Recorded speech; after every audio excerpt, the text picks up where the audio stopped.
बिस्मिल्लाहिर्रहमानिर्रहीम अस्सलाम वालेकुम। प्रोग्राम इस्लाम आबाद और सरा जयम अलानूर वजीर कतुन को जब पार्लियामेंट हाउस के मौजूद यमा नन बद पार्लिमानी मेंबरानों सरा पर मुख्तलिफ चीज़ों खबर का वो खास कर चकुम द मल्क मौजूदा सियासी सूरत हाल दे पदे के द मफाहमती सियासत सुमरा ज़रूरत है और देने अलावा चकुम द पाकिस्तान सियासतदानान दी पगोलई या पडजो बंद दे विश्तो पर सियासत बंद दुई सनजर लरी और दे सरा सरा चकुम द पाकिस्तान अजीम सियासतदानान दी आगा दे डजो और द बमो द दमाकोख कर शवी दी दुई तहम तरवस पर इंसाफ न दे मिलाव शवे न तहकीकात शवी दी दगा रंगे चकुम द पाकिस्तान तहरीक इंसाफ चेयरमैन दे पागा बंदे हम कातलाना हमला उशवा नो द दी ठोलो तहकीकात ज़रूरी दे पदे मुख्तलिफ चीज़ों बदे पार्लिमानी मेंबरानों सरा खबर काऊ रज़ई द मुंग सरा उस मैंने सब चकुम द मल्क मौजूदा सियासी सूरत हाल दे पदे के द मफाहमती सियासत सुमरा ज़रूरत है ما خیال سره د موافهمت وال د عقل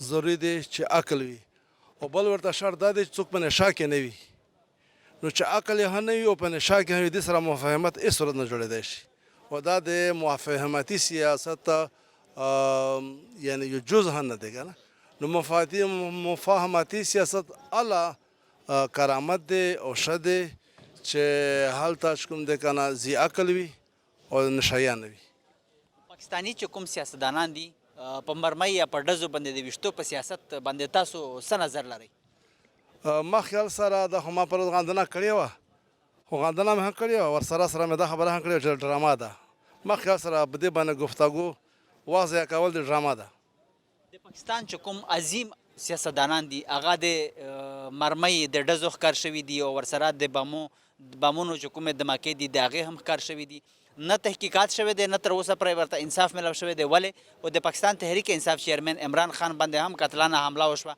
د ټولو تحقیقات ضروری دی زه د ټولو تحقیقات ضروري ګڼم که نه خو په عمران خان باندې قتلانه حمله نه شوې ده دا یو ډرامه ده ډرامه نګار دی یو فلم ساز دی که نه موږ دې ته نه وایو چې په ده باندې حمله شوې ده تاسو په کوم بنیاد باندې وایي لکه چې کوم څیزونه مخې ته رالل خلک هم وایي د دوی چې څومره مشران دي د پارټۍ هغه هم دا خبره کوي چې دا لکه یو حمله وه تاریخ کې چېرته داسې ګولۍ نه ده لیدلې که نه چې ګولۍ تابعه وي که نه چې هلته لاندې ولګه هلته بندې ولګه هلته په مخ د ولګه که نه او په پوزه مه لګېږه هلته په پښه به نه ولګېږه خو ګوره پښه ته به څه وایې نه هلي ور به نه ولګه خو څه به پښه ته وایې نه داسې ګولۍ موږ نه دي چېرته کتلې ځکه ورته وایو کی موجودہ سیاسی صورتحال کو مد نظر رکھتے ہوئے مفاہمتی سیاست کی کتنی ضرورت ہے دیکھیں جی سیاستدان آپس میں مفاہمت کر لیں لیکن آپ جانتے ہیں میں تو جانتی ہوں کہ سارے لوگ جو ہیں وہ کسی نہ کسی ویسٹڈ انٹرسٹ کو یا تو ریپریزنٹ کرتے ہیں جو لوگ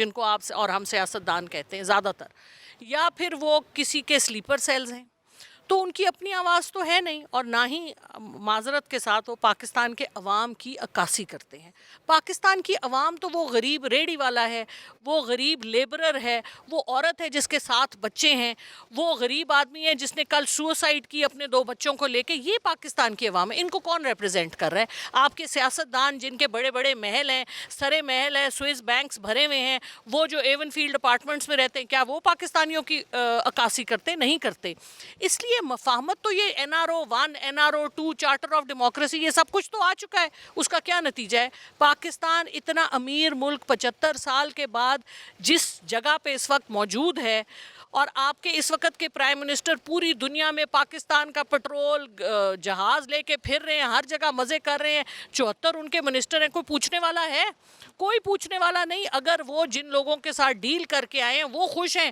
تو سب کچھ یہاں پر معاف ہے تو یہ کام غلط ہے اور ہم غلط کام کو معذرت کے ساتھ اور بڑی عزت کے ساتھ دوسروں کی عزت کرتے ہوئے غلط کہیں گے پاکستانی سیاست میں جو گولی مارنے والی سیاست ہے اس کے حوالے سے کیا کہیں گے آپ دیکھیں جی بہت بری بات ہے انتہائی شرمناک ہے اور یہ سارا ناٹک کیوں چلتا ہے اس ملک میں کیونکہ جس کے ہاتھ میں گولی اور بندوق ہے وہ آپ کی گردن پہ رکھ کے کہتا ہے کہ تم میری بات مانو ورنہ میں تمہیں اڑا دوں گا تو اڑا دیں سب نے مر جانا ہے کوئی یہاں رہ جائے گا تو پھر ہم کو اپنے خوف سے آزاد ہونا ہے جیسے ہمارے لیڈر عمران خان صاحب کہتے ہیں خوف سے آزاد ہو کے اپنی صحیح آزادی لینے کا وقت آ گیا ہے اگر ہم میں کوئی مرد ہے تو وہ کھڑا ہو کے یہ آزادی لے بالکل ہونا بھی چاہیے اور کیا کہیں گے پاکستان میں کئی عظیم سیاستدان گولی اور بم دھماکوں کا نشانہ بنے لیکن نہ تحقیقات ہوئی نہ کسی کو انصاف ملا کیوں اور موجودہ پاکستان تحریک انصاف کے چیئرمین عمران خان پر بھی قتلانہ حملہ ہوا، کیا تحقیقات ہونی چاہیے؟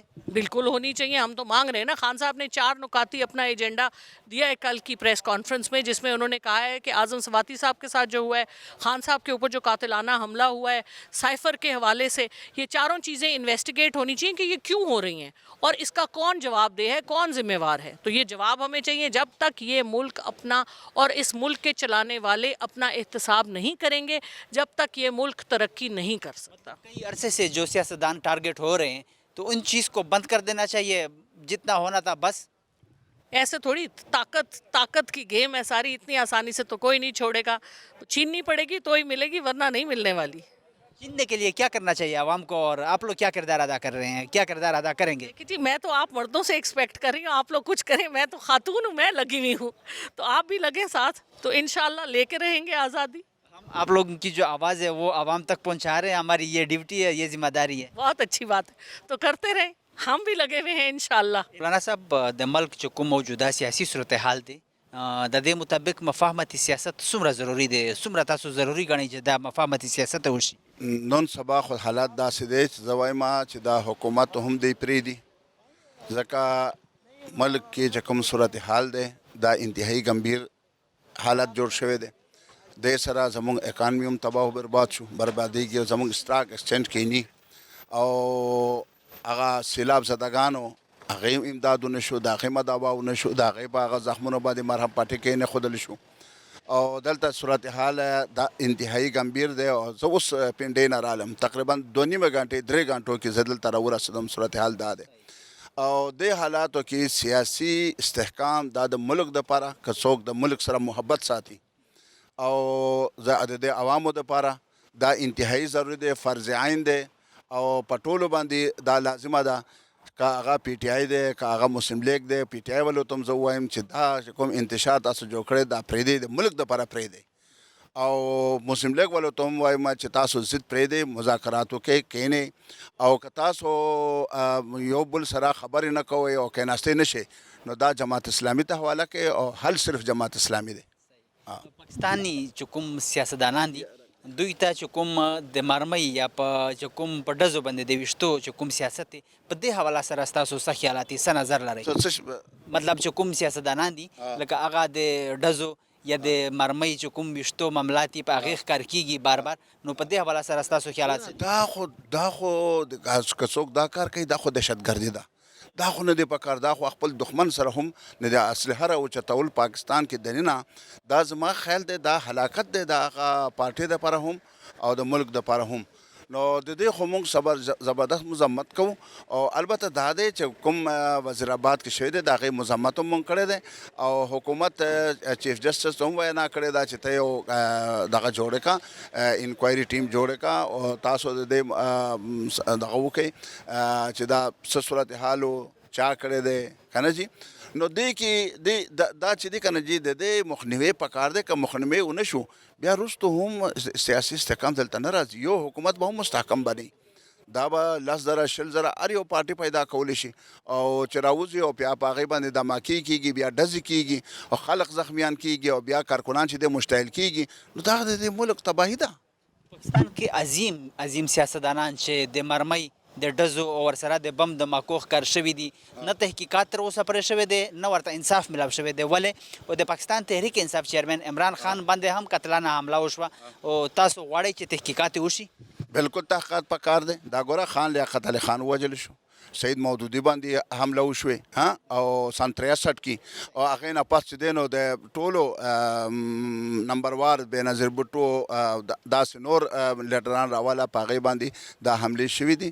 دا د دې ټولو تحقیقات پکار دی چې دا چا کړي دي، ولې کړي دي، وجوهات یې څه وو، آیا دې نه بغیر مسله نه حل کېده او چې دا ته ډزې وکړي او دا ویروي او دا یا مړی کړي یا شهید کړي یا چې دی نو لارې نه یو طرف ته کړي، نو دې سره مسله حل کېږي که نه گفت و شنید سره مسله حل کېږي. زما خیال دی چې گفت و شنید دا د سیاسي استحکام لپاره ډېر ضروري دی. زموږ ملک تباهۍ طرف ته روان دی او انشاءالله دا ملک خو به باقي وي، ځکه چې دا لا اله الا الله په نوم باندې جوړ شوی دی او دا د قومي اسمبلۍ په دغه باندې تاندي باندې لیکل شوی دی لا اله الا الله محمد رسول الله. نو دا ملک به خو باقي وي خو څنګه به باقي پاتې کېږي نو دا مونږ وینو چې تباهۍ طرف ته روان یو د معیشت زمونږ تباه دی باندې د ویشتو چې کوم سیاست دی د دې ختمه ضروري ده بالکل خاتمه ضروري نه زه وایم چې که کوم یو پارټۍ د دې دا کار کوي د هغې ټولو کارکنانو نه اسلحه دې واپس واخیستل شي او که هغه لایسنسدار هم وي لایسنس دې هم واپس واخیستل شي او چې څوک ټوپک یې لهراوي او خلقو ته ښیي چې زه درځم نو دا هم جرم دی او د دې خلاف هم کاروایی پکار دی د ملک چې کوم موجوده سیاسي صورتحال دی د مفاهمتي سیاست څومره ضرورت دی موجوده چې کوم حالات دي د چلېږي نه څومره پورې زمونږ د لیډرشپ خبره دی هغه خو مخکې نه مطلب دی چې په دې سیاست باندې کوم مفاهمت سیاست کوم دی دې باندې ډېر زیات مطلب انحصار دی خو مین شی دا دی چې کله نه پی ټی آی د ملک کې راغلی دی او بیا مطلب دوی ته په 2018 کې حکومت ډیلیور شو هغه نه بعد دوی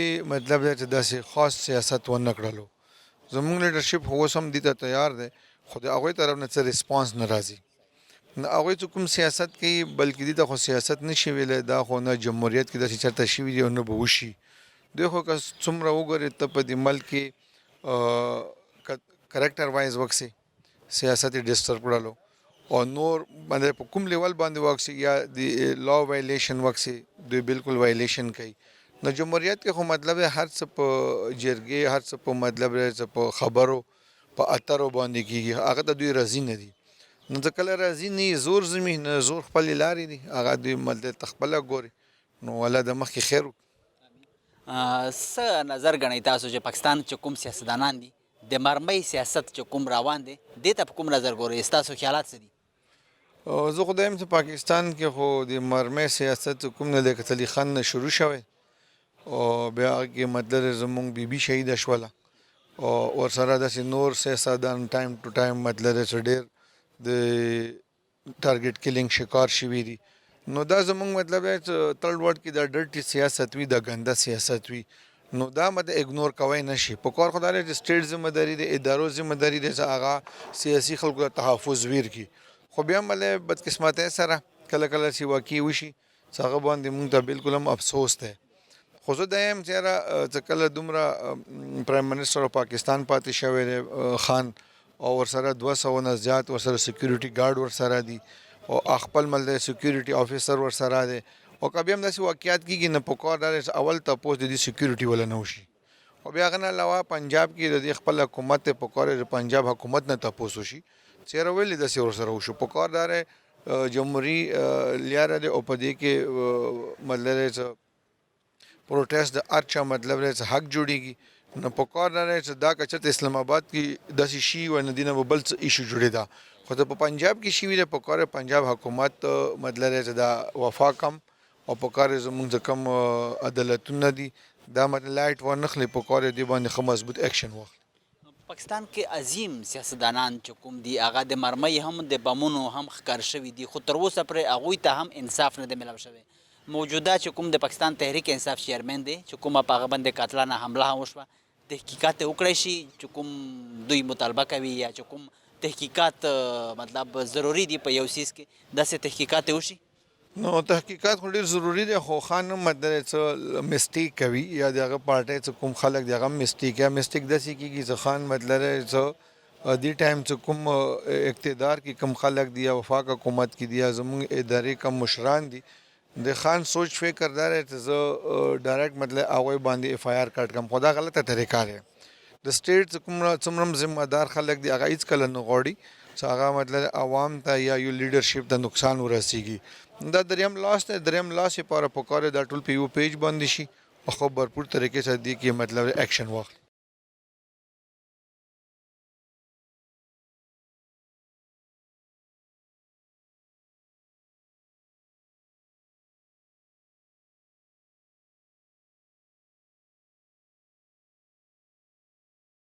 میم موجودہ سیاسی صورتحال کو مد نظر رکھتے ہوئے مفاہمتی سیاست کی کتنی ضرورت ہے دیکھیے سیاست میں ہمیشہ مفاہمت کی ضرورت رہتی ہے آپ ہمیشہ بات چیت سے مسائل کو حل کرنے کی طرف جاتے ہیں لیکن یہ ہماری بدقسمتی ہے کہ مفاہمت جن کے ساتھ کرنی چاہیے وہ مفاہمت کرنا نہیں چاہتے ہیں تو وہ حالات اس طرح کے بن نہیں پا رہے اور ہمارا ہمیشہ اس چیز پہ یقین رہا ہے کہ مفاہمت کے ساتھ ہی ان معاملات کو حل کرنا چاہیے پاکستان میں جو گولی مارنے والی سیاست ہے اس کو آپ کس طرح دیکھ رہی ہے, کیا کہیں گی اس کے حوالے سے؟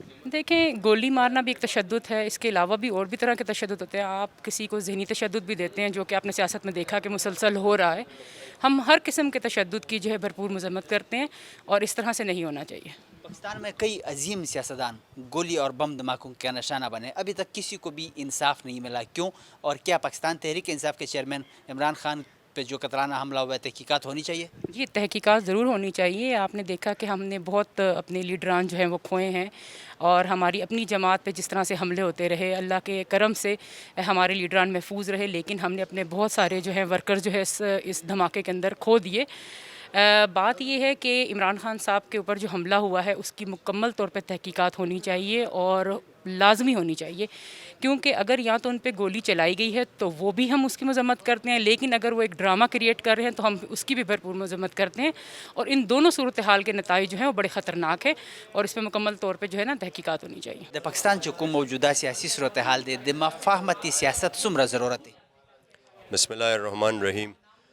ګوره جی, مفاهمتي سیاست چې کم دی نو هغه خو په پارلماني سیاست کې ټولو کې ضروري شی دی او هغه په کار هم دی, خو دا چې دی وخت کې چې کم حکومت دی او په کومه طریقې سره راغلی دی نو دا خو زمونږ د پی ټی آی لیډرشپ او مونږه پی ټی آی دا هډومنونه, ځکه چې دا امپورټډ حکومت دی او دا د پاکستان د خلکو نمایندګي نه کوي او نه دا د دې دا چې کم خلک په دې وخت کې په ایوان کې ناست دي دا د دې منډیټ نه دی. نو دا دی د عمران خان چې دې وخت کې د دنیا کې ټولو نه یو مشهور او ټولو مقبول د مسلمانانو لیډر دی, په پاکستان کې هغه څونه د هغه دې وخت کې چې تاسو وګورئ چې څونه د هغه مقبولیت دی. نو زه به وایم چې دا ډېر زیاتې روان دی زموږ د ملک سره. نو مفاهمتي سیاست بالکل پکار دی او دا یو پارلماني طریقه ده, خو مونږ وایو چې هغه به عالی کېږي چې دی شفاف الیکشن وکړي, اعلان وکړي الیکشن وکړي, بیا به دا ټول نظام صحیح چلیږي. د پاکستان په سیاستدانانو باندې چې کوم د مرمۍ وال سیاست دی ته تاسو په کوم نظر باندې ګورئ؟ د مرمۍ مطلب ډزو باندې ګولۍ ویشتلو باندې چې کوم دغه سیاست روان دی د ډېر وخت نه روان دی, دغه څیز لکه اوس چې کوم په عمران خان باندې قتلانه حمله وشوه نو په دې ته تاسو په کوم نظر ګورئ, څه به وایئ؟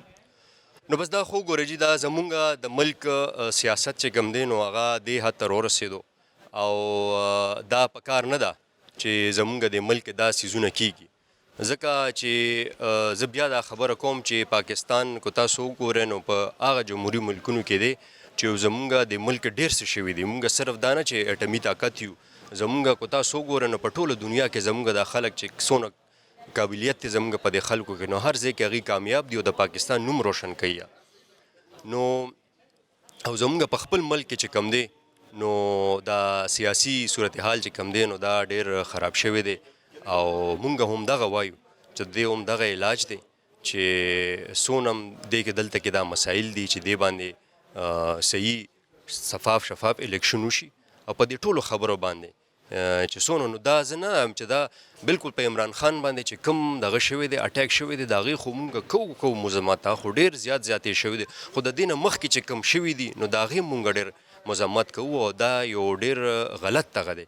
نو زمونږ سیکیورټي حوالې سره چې کوم دا حالات جوړیږي نو دا نه دي پکار او دې له ناسته پکار چې دا به څنګه حل کېږي. سیکیورټي حالات چې کوم دي واقعي چې افسوسناک دي چې کوم پاکستان کې عظیم سیاستدانان دي د مرمۍ او ورسره د بم دھماکو ښکار شوي دي, هغوی ته هم تر اوسه پوره نه انصاف ملاو شوی دی نه تحقیقات شوی دی. اوس د پاکستان تحریک انصاف چیئرمین عمران خان باندې چې کومه قتلانه حمله شوې ده نو د دې ټولو تحقیقات پکار دی.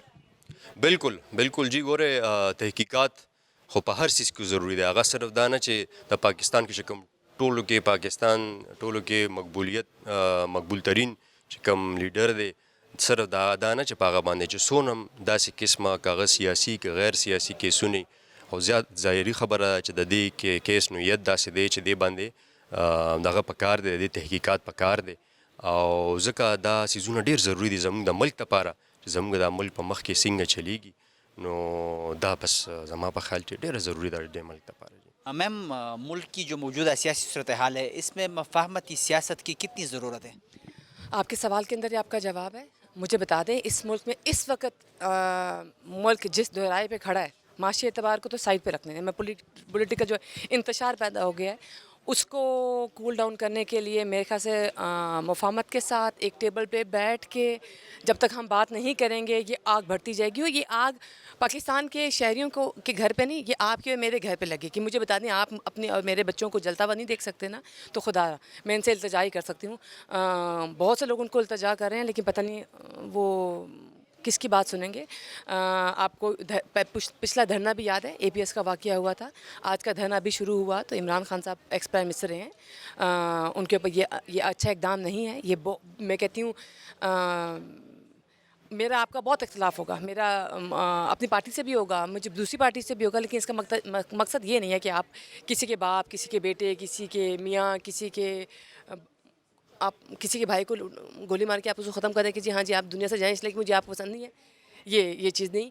جہاں تک عمران خان صاحب ہے، وہ جب تک خود اپنے آپ کو نہیں سنبھالیں گے، اور وہ جب تک مفاہمت نہیں ہوں گی، مفاہمت جملہ بھی مجھے لگتا ہے ان کو پسند نہیں ہے، مفاہمت نہیں، ایک چلیں کسی اور کے لیے نہ کریں، اسی کارروائی کے لیے کریں جو ان کے اوپر اٹیک ہوا، اسی کے اوپر بات کر لیں وہ، تاکہ ہم دیکھ لیں کہ دودھ کا دودھ۔ انہوں نے الزام لگائے، ٹھیک ہے، یا تو ان کے الزام سچ ثابت ہو جائیں گے یا غلط ثابت ہو جائیں گے، دو ہی چیزیں ہوں گی نا، تیسری تو کوئی چیز نہیں ہے، تو چلیں بیٹھے یہیں سے سٹارٹ کر لیتے ہیں۔ پاکستانی سیاستدانوں کو جو یہ گولی مارنے والی سیاست ہے، اس کے حوالے سے کیا کہیں گی؟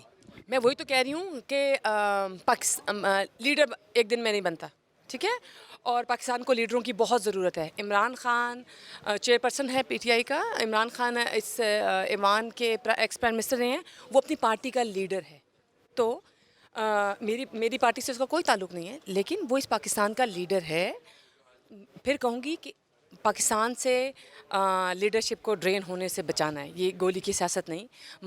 مفاہمت لفظ ان کو پسند نہیں ہے، وہ مفاہمت کو پتہ نہیں، ان کی ڈکشنری میں مفاہمت کا مطلب الگ ہے، تو میں اس لیے مفاہمت کی طرف جاتی ہوں، لیکن پھر بھی میں واپس آ جاتی ہوں کہ دیکھیں پاکستان کی خاطر آج آپ کی باری، کل میری باری، پرسوں کسی اور کی باری، تو آپ اپنا کام کریں۔ آپ کے پاس کے پی کے میں ہے، آپ کے پاس پنجاب میں اپنا ورک دکھائے۔ میں مانتی ہوں کہ شہباز صاحب نے بہت کام کیا، مجھے یاد ہے جب ڈینگی آیا تھا ہم نے بہت کام کیا۔ 6:45 AM آپ یقین کریں، ہماری میٹنگ صبح 7 بجے کال ہوتی تھی صبح 6:45۔ شہباز صاحب جو تھے نا وہ سی ایم ایٹ دیٹ ٹائم ہی واز سی ایم، وہ میٹنگ میں بیٹھے ہوئے ہوتے تھے، اور جو لیٹ آتا تھا نا اس کی ایک انویزیبل ڈنڈا ہوتا تھا شہباز صاحب کے ہاتھ میں۔ صاحب کہہ رہے ہیں کہ یہ میں جو کچھ کر رہا ہوں جمہوریت کی مضبوطی کے لیے کر رہا ہوں، کیا آپ کو ایسا لگ رہا ہے؟ آپ مجھے بتا دیں، آپ مان رہے ہیں اس بات کو؟ آپ مان رہے ہیں کہ جمہوریت کی خاطر ہو رہا ہے؟ یہ تو پاکستان کو ڈیریل کرنے کی خاطر ہو رہا ہے، یہ پاکستان کی جمہوریت کی خاطر نہیں ہو رہا۔ ہاں، جمہوری سوچ ایک اور سوچ کا نام ہے، ٹھیک ہے۔ جمہوری سوچ میں لوگ ایک دوسرے سے بیٹھ کے بات کر کے جمہوریت کو آگے چلاتے ہیں، یہ گالیاں دے کر، ایک دوسرے کے لقب دے کے۔ آپ مدینہ کی ریاست کی بات کرتے ہیں، مجھے بتا دیں حضور پاک صلی اللہ علیہ وآلہ وسلم نے جب وہ عورتیں گند پھینکا کرتی تھی، وہ جس دن نہیں پھینکا وہ اسے گھر سے لے کے آپ جائیں، مجھے کوئی گالی دے میں اسے گھر جاؤں، میں نہ جاؤں۔ تو مدینہ کی ریاست تو یہ ہے، تو یہ کون سی مدینہ کی ریاست ہے کہ جس میں آپ بات نہیں کرنا چاہ رہے؟ بھائی وہ الگ پارٹی کا لیڈر ہے، آپ الگ پارٹی کا لیڈر ہے، وہ دونوں پارٹیاں اس پاکستان کی ہیں، ٹھیک ہے۔ تو ان کو اپنی سوچ کو بدلنا ہے، یہ اپنی سوچ بدلیں گے تو پھر کام۔ پاکستان میں کئی عظیم سیاستدان گولی کا اور بم دھماکوں کا نشانہ بنے، تحقیقات نہیں ہوئی، نہ کسی کو انصاف ملا، کیوں؟ اور پاکستان تحریک انصاف کے چیئرمین عمران خان پر بھی قاتلانہ حملہ ہوا، کیا ان سب کی تحقیقات ہونی چاہیے؟ دیکھیں، سٹارٹ تو لینا چاہیے عمران خان صاحب کے ساتھ۔ اب میں پچھلی والی لسٹوں پہ جاؤں اور یہ کہوں کہ جی وہ کیا انکوائری ہوئی کیا نہیں ہوئی، سٹارٹ فرام ہیئر، تاکہ ہم انویسٹیگیٹ کر سکیں اور کیفری کردار تک پہنچا سکیں، کیونکہ ہاں بالکل آپ صحیح کہہ رہے ہیں، پچھلے جو بھی انسیڈنٹ ہوئے تحقیقات اتنی لمبی چلتی گئیں کہ جمہوریت تو پنپتی گئی، لیکن ان تحقیقات کی کوئی رپورٹ منظر عام پر اس طرح سے نہیں آ سکی۔ تو میرے خیال سے اگلے اقدامات کو روکنے کے لیے، ایسے گھنونے خونی اقدامات کو روکنے کے لیے میرا ماننا ہے کہ ابھی سے سٹارٹ لیں، تاکہ ہم مارنے والی سیاست کا خاتمہ ضروری ہے۔ مجھے بتا دیں، مجھے پاکستان کو کوئی بندہ کھڑا ہو کر مجھے بتا دے کہ جو یہ جملہ بولے کہ یہ ضروری نہیں ہے۔ پاکستان کلمے کے نام سے بنا ہے، پاکستان مدینہ کی ریاست کی بات میں عمران صاحب سے ریلیٹ کروں تو کام خراب ہے، لیکن کلمے کے نام سے جو بنا ہے، تو میرے آپ کے میرے نبی نے تو گولی کی سیاست نہیں کی، گولی کی حکومت کہوں یا حکمرانی کہوں، وہ تو دلوں میں آج بھی رہتے ہیں، نہ آپ نے شکل دیکھی نہ میں نے دیکھی۔ تو مجھے بتا دیں پھر گولی کی سیاست، گولی کی حکمرانی انہوں نے نہیں کی، ٹھیک ہے، تو پھر مجھے بتائیں آپ اور میں تو نہیں کرنا چاہیں گے۔ تو یہ گولی کی سیاست پاکستان متحمل بھی نہیں ہے اور بس بہت سے لیڈر چلے گئے. اب خدا کا واسطہ یہ چیپٹر کلوز ہونا چاہیے. لیکن ہم پولیٹیشین کا بھی بہت بڑا رول ہے. اس گولی کی سیاست کو پنپنے نہ دیں, اس کو بھی روکیں مصلیت کے ساتھ, اس کو روکیں ایک دوسرے کے ساتھ بیٹھ کے بات کرنے سے. ملک کی موجودہ سیاسی صورتحال کو مد نظر رکھتے ہوئے مفاہمتی سیاست کی کتنی ضرورت ہے؟ بسم اللہ الرحمن الرحیم. ہم اصولوں پہ سودے بازی کرتے ہیں, اصولوں پہ مفاہمت کرتے ہیں اور بے اصولی پہ ہم سٹینڈ کر جاتے ہیں. یہ نہیں ہونا چاہیے. جو صحیح ہے وہ یہ جو واقعہ ہوا ہم پوری اس کی مذمت کرتے ہیں جو سابقہ پی ایم پہ, اور لیکن یہ ہے کہ اس کی جو انکوائری ہے جو وزیر اعظم صاحب موجودہ نے کہا, میاں شہباز شریف صاحب نے کہ اس کی ہائی اپ کمیشن اس کا بننا چاہیے, تو اسی کمیشن کے تحت اس کی انکوائری ہونی چاہیے. بہت ساری باتیں کھلیں گی اور بلکہ عوام کی آنکھیں کھلیں گی اس انکوائری کے بعد. پاکستانی سیاستدانوں کو جو یہ گولی مارنے والی سیاست ہے, اس کے حوالے سے آپ کیا کہیں گے؟ میں تو ہمیشہ کہ کسی بھی مسئلے کا حل لڑائی میں نہیں ہے, جنگ میں نہیں ہے, افہام و تفہیم کے ساتھ, ٹیبل ٹاک کے ساتھ میں, اور یہ گولی والی سیاست تو کبھی بھی نہیں. ہم تو خانقاہی نظام کے ماننے والے لوگ ہیں. ہم تو برداشت, تحمل اور بردباری اور مشاورت کے قائل ہیں. پاکستان کے کئی عظیم سیاستدان گولی کا اور بم دھماکوں کا نشانہ بنے, نہ تحقیقات ہوئی نہ کسی کو انصاف ملا. کیوں؟ اور پاکستان تحریک انصاف کے چیئرمین عمران خان پر بھی قتلانہ حملہ ہوا, تو کیا تحقیقات ہونی چاہیے؟ جی بالکل ہونی چاہیے, صاف شفاف ہونی چاہیے, بلکہ ہائی لیول, میکسیمم ہائی لیول پہ ہونی چاہیے. اور دس از ویری انفارچونیٹ کہ ہمارے جو لیڈر, پولیٹیشین یا ہمارے کوئی بھی بیوروکریٹس ہیں یا ہماری اسٹیبلشمنٹ ہے, کوئی بھی کسی طرح کا کوئی حادثہ سانحہ ہم نہ افورڈ کرتے ہیں. اور پچھلے جو بھی پاکستان بننے سے لے کر اب تک جو ہوئے, تو اس پہ افسوس ہم کرتے ہیں کہ یہ دکھ کی بات ہے, یہ چیزیں نہیں ہونی چاہیے. سیاستدانوں پر گولی مارنے والی سیاست بس بند کر دینی چاہیے. یہ ہونی نہیں چاہیے جی. یہ بند کیا کرنی چاہیے, اس کا جو بالکل خاتمہ ہونا چاہیے. یہ تو گولی کی سیاست, بندوق گولی اور یہ والی سیاست تو یہ بالکل نہیں. ہم اپنے بچوں کو کون سا پاکستان دے کے جا رہے ہیں؟ یہ بالکل نہیں ہونا چاہیے. ہم تو گالی کے بھی گالی اور گولی دونوں کے ہم قائل نہیں ہیں. ہم تو درود والے ہیں, ہم تو برود والے ہیں ہی نہیں.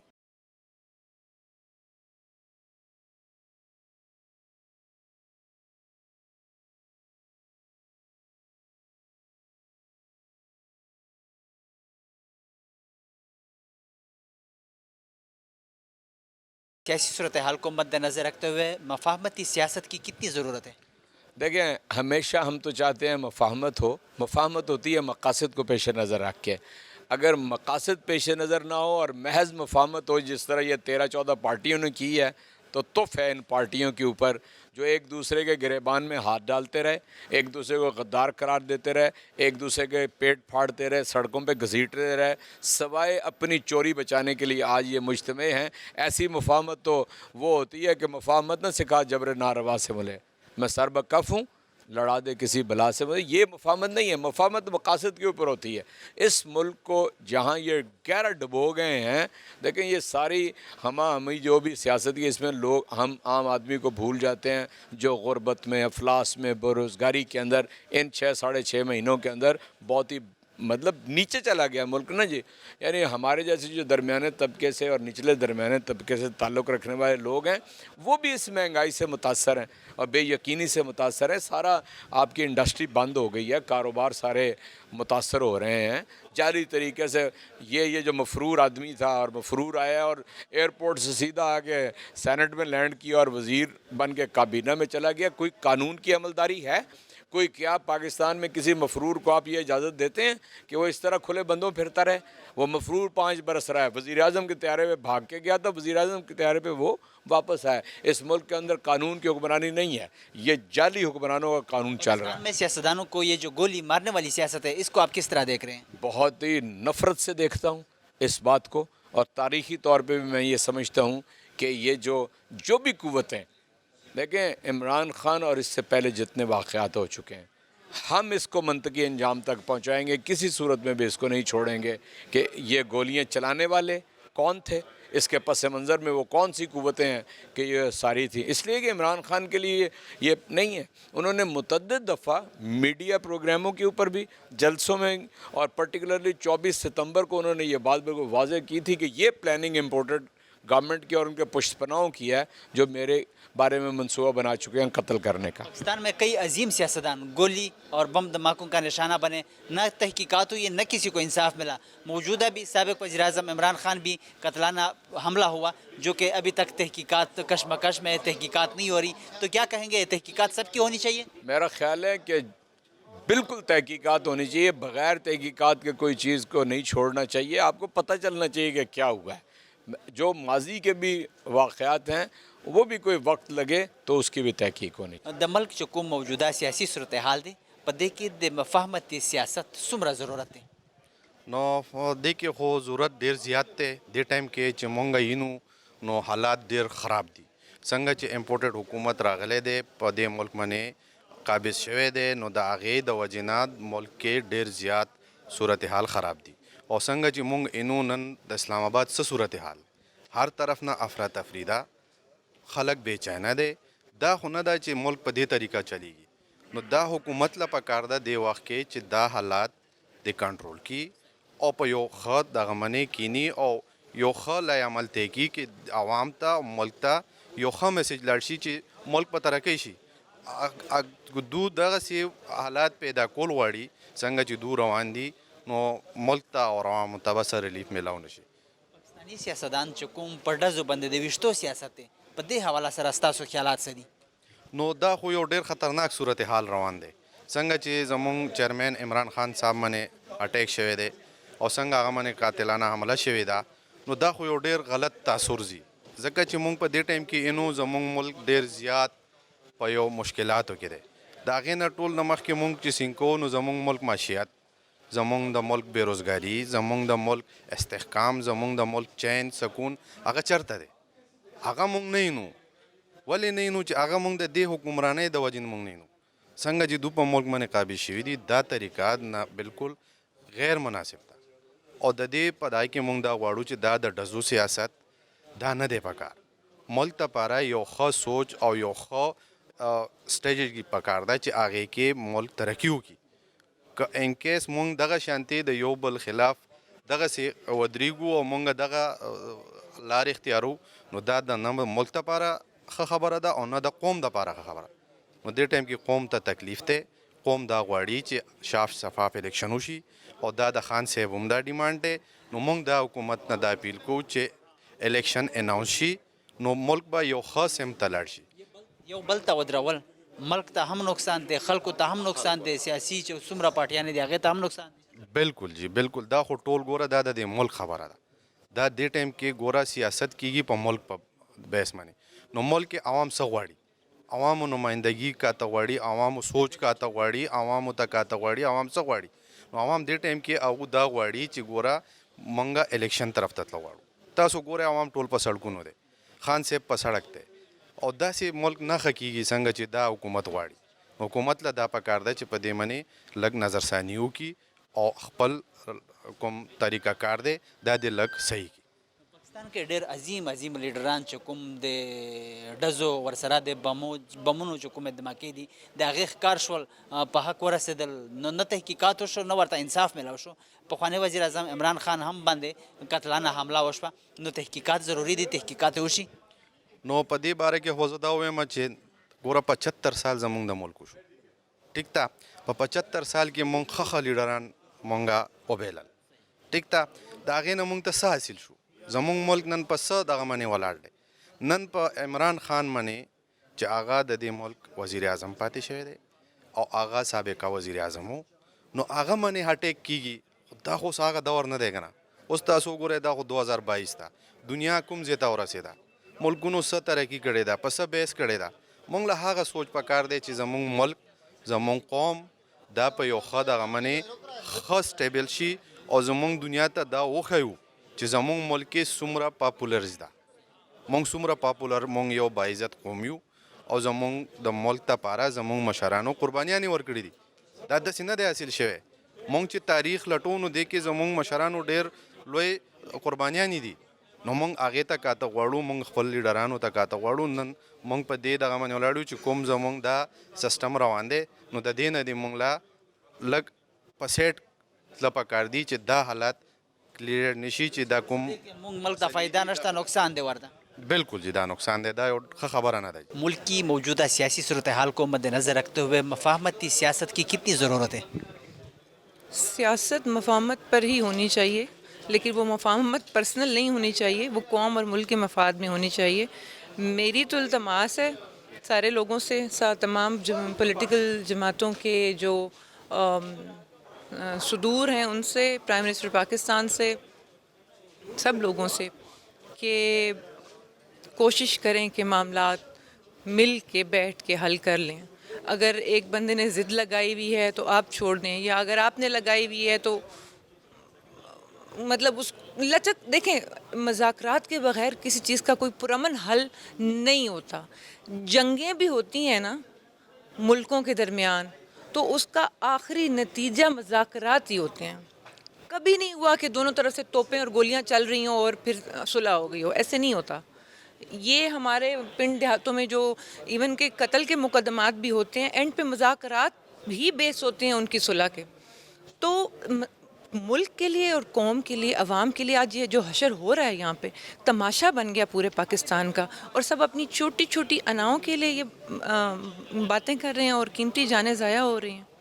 پاکستان میں یہ جو گولی مارنے والی سیاست ہے اس کے حوالے سے کیا کہیں گی؟ جی، گولی مارنے والی، گولی ہو یا گالی ہو، پاکستانی عوام سے میری التماس ہے کہ گولی اور گالی یہ دونوں کلچر اس کو مسترد کرنا چاہیے عوام کو۔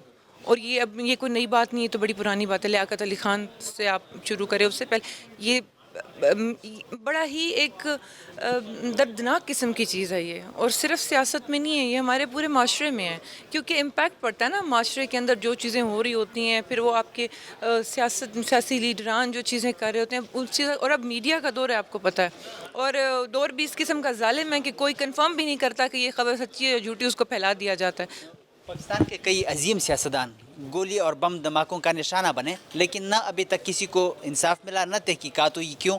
اور پاکستان تحریک انصاف کے چیئرمین عمران خان پر بھی قتلانہ حملہ ہوا، کیا تحقیقات ہونی چاہیے؟ دیکھیں جی، اس میں تو کوئی دو رائے ہی نہیں ہے کہ تحقیقات ہونی چاہیے، پہلی بات۔ دوسری بات رہ گئی کہ 75 سال میں ہم لوگ آج بھی اس مقام پہ کھڑے ہیں کہ جہاں قانون کی اور آئین کی بالادستی نہیں ہے۔ اس سے زیادہ شرم کا مقام ہمارے لیے نہیں ہو سکتا۔ اور باقی جہاں تک بات رہ گئی کہ ایک جان اتنی ہی قیمتی ہوتی ہے، ایک عام انسان کی بھی اور ایک لیڈر کی بھی۔ اگر ہم بحیثیت قوم پاکستانی، بحیثیت مسلمان بات کرتے ہیں تو ہر جان کی قیمت اتنی ہوتی ہے، لیکن ہم یہاں پہ کچھ اس قسم کا ہم نہیں کر پائے وہ کام کہ انصاف جو ہے وہ مل سکے اور شفاف تحقیقات ہو سکیں، اور جو صحیح مطلب اصل میں جو مجرم ہے وہ کیفر کردار تک پہنچے۔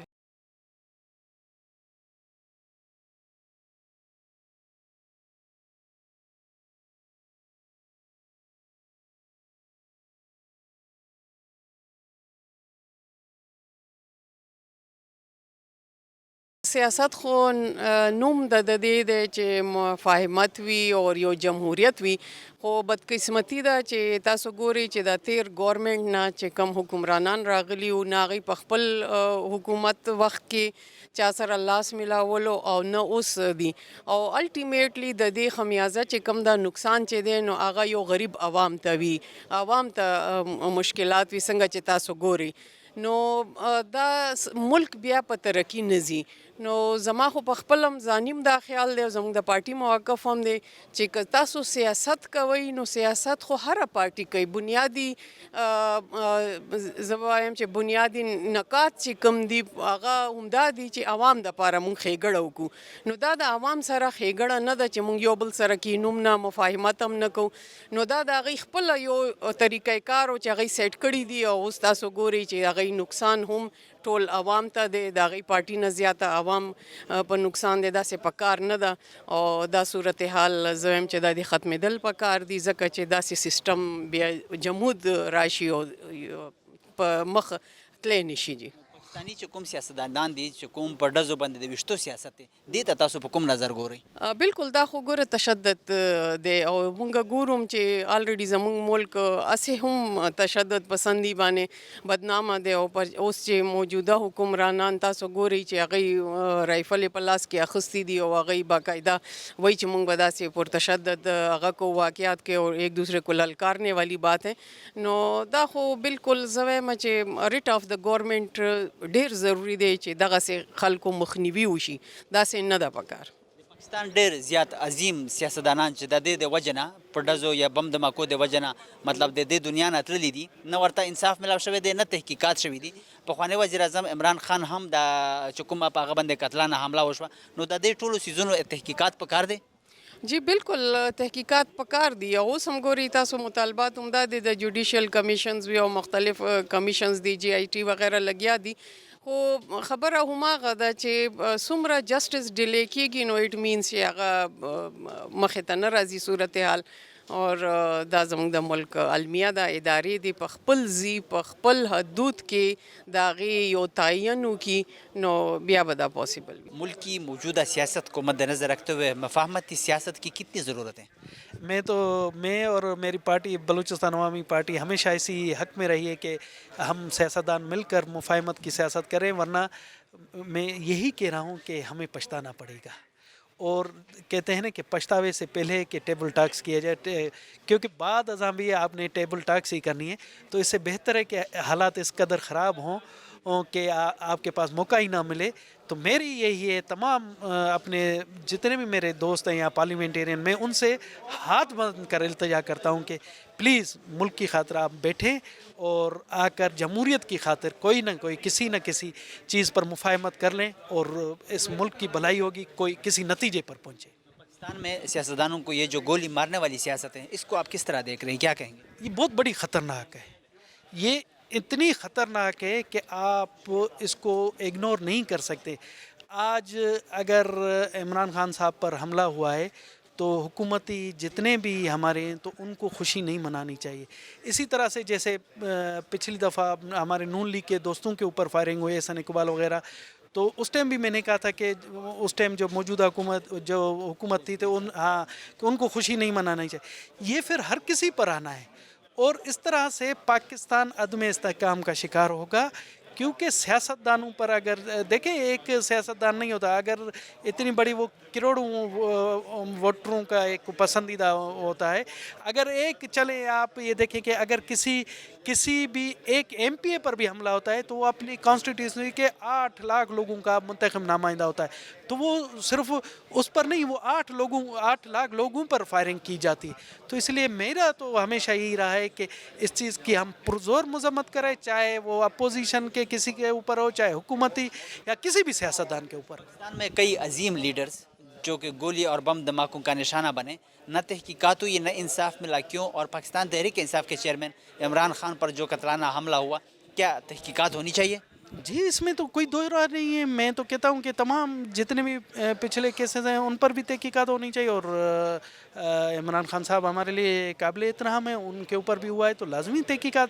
اور تو میں تو شکر گزار ہوں وزیر اعظم پاکستان کا کہ انہوں نے کہا کہ جوڈیشل کمیشن بننا چاہیے اور اس کے لیے آزادانہ طور پر تحقیقات تاکہ پتہ تو پڑے کہ کون سے ایسے عناصر ہیں جو ان چیزوں کو کر کے پاکستان کو غیر مستحکم کرنا چاہتے ہیں. سیاستدانوں کو ٹارگٹ کر رہے ہیں. جی بالکل ہم چاہتے ہیں سیاستدانوں کے ساتھ ساتھ آپ دیکھیں اب ہوا ہے کہ تمام چیزوں پہلے اسٹیبلشمنٹ کو کہا جاتا ہے آج کل تو اسٹیبلشمنٹ کو بھی نہیں بخشا جا رہا ہے اور بیوروکریسی کو بھی نہیں بخشا جا رہا ہے.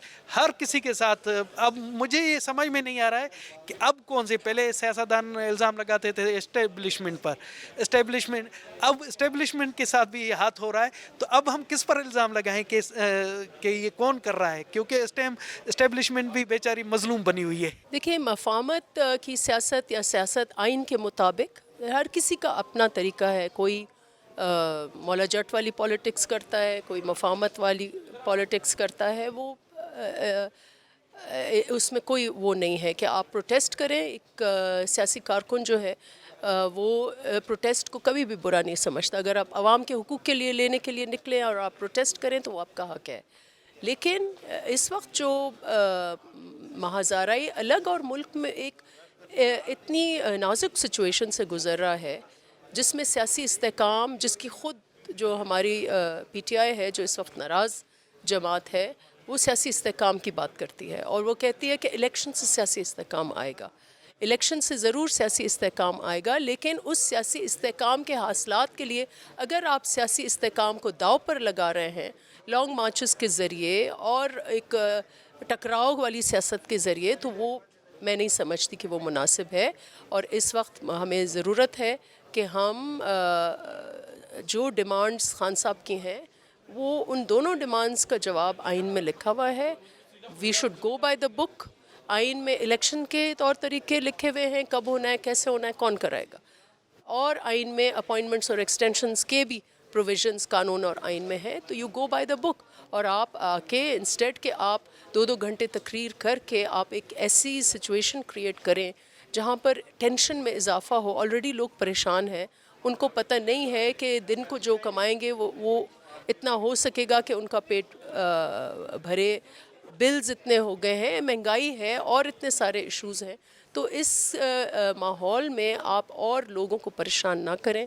بہتر ہے کہ آپ ایسی پالیسی دیں کہ آنے والے وقت میں اگر آپ کو موقع ملتا ہے، جو اس ملک میں جمہوری انداز، جمہوری طریقہ الیکشن کے ذریعے اگر آپ کو موقع ملتے ہیں تو آپ لوگوں کو پالیسی دیں کہ آپ کیا سلیوشن لے کے آ رہے ہیں. پاکستانی سیاستدانوں کو یہ جو گولی مارنے والی سیاست ہے اس کو آپ کس طرح دیکھ رہی ہے اور کیا کہیں گے اس کے حوالے سے؟ دیکھیں، 2 بہت تشویشناک انسیڈنٹس ابھی ہو رہے ہیں اور یہ ماضی میں بھی ہوئے ہیں انفارچونیٹلی.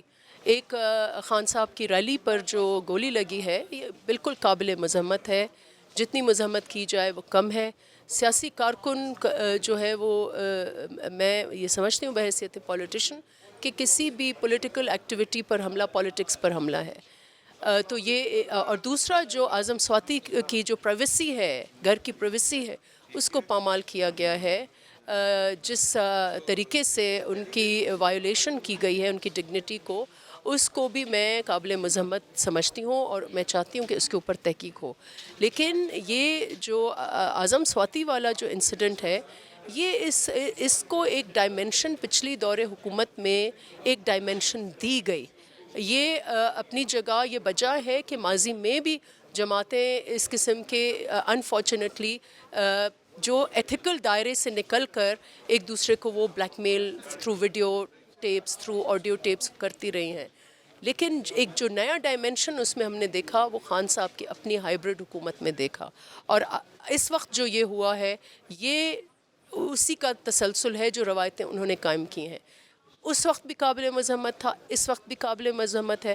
آئیں بیٹھ کر مل کر اس قسم کی روایتوں کو ہم دفن کریں اور اس کا طریقہ کار یہی ہے کہ اس میں یا تو قانون سازی ہو یا ہم ایسا پبلک پریشر یہ ڈالیں کہ اگر ایسے اہلکاران یا بلیک شیپ یا ایسے ادارے اس میں ملوث ہیں تو ان کو پبلک کی طرف سے، اس ملک کی طرف سے ایک شٹ اپ کال دی جائے کہ اس قسم کی جو سیاسی طریقے ہیں، سیاسی طریقے تو نہیں ہو سکتے، اس قسم کے بلیک میل کے طریقے ہیں، کوئرشن کے طریقے ہیں، ہیوملیشن کے طریقے ہیں، پولیٹیکل انجینئرنگ کے طریقے وہ بند ہونے چاہیے. میڈم کیا کہیں گی پاکستان کے جو سیاستدان ہیں، عظیم سیاستدان، کئی مطلب گولی کا نشانہ، بم دھماکوں کا نشانہ بنے، تو آپ اس کے حوالے سے کیا کہیں گی؟ لیکن ابھی تک نہ کسی کے تحقیقات ہوئی اور نہ کسی کو انصاف ملا. موجودہ ابھی پاکستان تحریک انصاف کے چیئرمین عمران خان پر بھی قتلانہ حملہ ہوا. کیا تحقیقات ہونی چاہیے؟ ہم ڈیمانڈ کریں گے، پنجاب میں ان کی حکومت ہے کہ ان کو پہلی تو فل پروف سیکیورٹی ہونی چاہیے، کیونکہ اس وقت ہمارا خطہ، ہمارا علاقہ افغانستان میں ایک جنگ کئی برسوں سے چل رہی ہے. ابھی بھی ہم چاہتے ہیں وہاں استحکام ہو، لیکن یہ ریجن کنسپریسیز کا ہب رہا ہے اور اسی لیے ہم چاہیں گے کہ جو اس میں سیکیورٹی جو ہے وہ فل پروف ہونی چاہیے اور اس میں پنجاب حکومت ہو یا وفاقی حکومت ہو.